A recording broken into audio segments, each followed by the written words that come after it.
Hello hello hello hello everyone. तो स्वागत है बच्चों आप लोगों का एजुकेशन प्लाजा में। और हम लोग जो सीरीज कर रहे हैं उसमें भी आपका स्वागत है क्वेश्चन ऑफ द डे की सीरीज में। आज हमारा 8वां डे है, 8th क्वेश्चन है ट्राइंगल्स चैप्टर का। आज हम लोगों ने क्वेश्चन लिया है और ये क्वेश्चन बच्चों बहुत इंपॉर्टेंट है।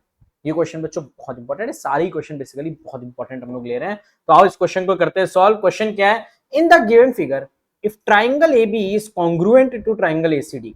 ये सिंबल जो है वो कॉन्ग्रुएंट शो करता है कि ट्राइंगल्स हमारे क्या है, कॉन्ग्रुएंट। ये ट्राइंगल्स कैसे हमारे कॉन्ग्रुएंट है।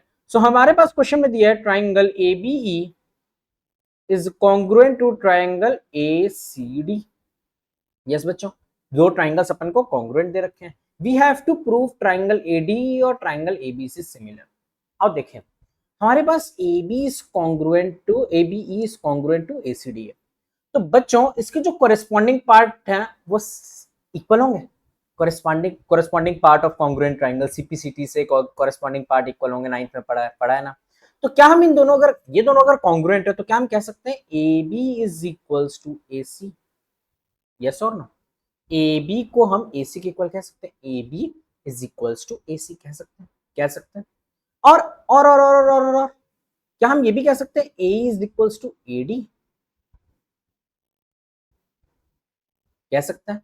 Yes, can we say that? Yes कह सकते हैं। तो यार देखो ये इक्वेशन नंबर 1 हो गई। अभी इक्वेशन नंबर 2 को हमने थोड़ा मॉडिफाई करना है। अब देखो यार मैं तुमसे कहूं कि मेरे हाथ में ये 5 फिंगर्स इस 5 के बराबर है। अब अगर हम हाथ ऐसे कर दें तो भी तो बराबर हुई, तो भी तो बराबर हुई। अगर हाथ मेरे ऐसे हैं, ये 5 फिंगर्स के बराबर है, उसको ऐसे लिख दें तब भी तो सही है। वो बात अलग है हाथ इधर उधर हो गए, बट 5 फिंगर्स तो सेम रहेंगी ना। तो ये a is equal to AD को हम क्या लिख सकते हैं? AD is equal to A लिख सकते हैं कि नहीं लिख सकते? अरे रिवर्स ही तो करा है, क्या फर्क पड़ता है? क्या फर्क पड़ता है?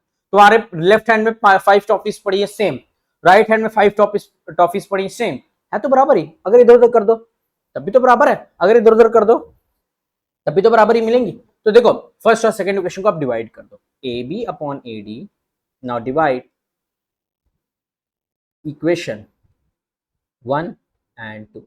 हमने पहली और दूसरी इक्वेशन को डिवाइड कर, तो A B upon A D, A B upon A D equals to A C upon ए।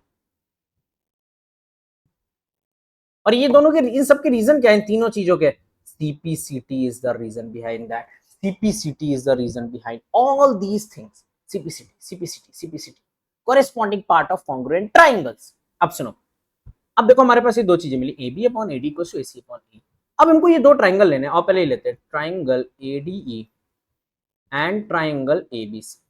देखो ए डी ई मैं बना रहा हूं, ए डी ई और दूसरा क्या है? ए बी सी। ए बी सी दोनों में मेरे प्यारे बच्चों एंगल ए कॉमन हो गया। Yes, angle A equals to angle A common. A B upon A D बड़ी साइड अपॉन छोटी side, A B upon A D diagram में देखो equals to A C upon A मिल रहा है कि नहीं? देखो देखो देखो, ए सी ये बड़ी साइड ए सी और छोटी side A C upon A. और ये कैसा है? ये proved above, proved above. So can we say that दोनों triangles are similar by SAS? Triangle ADE is similar to triangle ABC, reason by side angle side similarity से हमारे पास ये दो ट्राइंगल्स सिमिलर, ये दो ट्राइंगल्स सिमिलर प्रूफ। तो ये था हम लोगों का क्वेश्चन ऑफ द डे की सीरीज का 8वें दिन का 8वां क्वेश्चन ट्राइंगल चैप्टर का। मिलेंगे नेक्स्ट डे नेक्स्ट क्वेश्चन के साथ, बढ़िया चैप्टर बढ़िया क्वेश्चन के साथ। तब तक के लिए मेरे प्यारे बच्चों ध्यान रखो अपना। Bye bye, take care, good bye.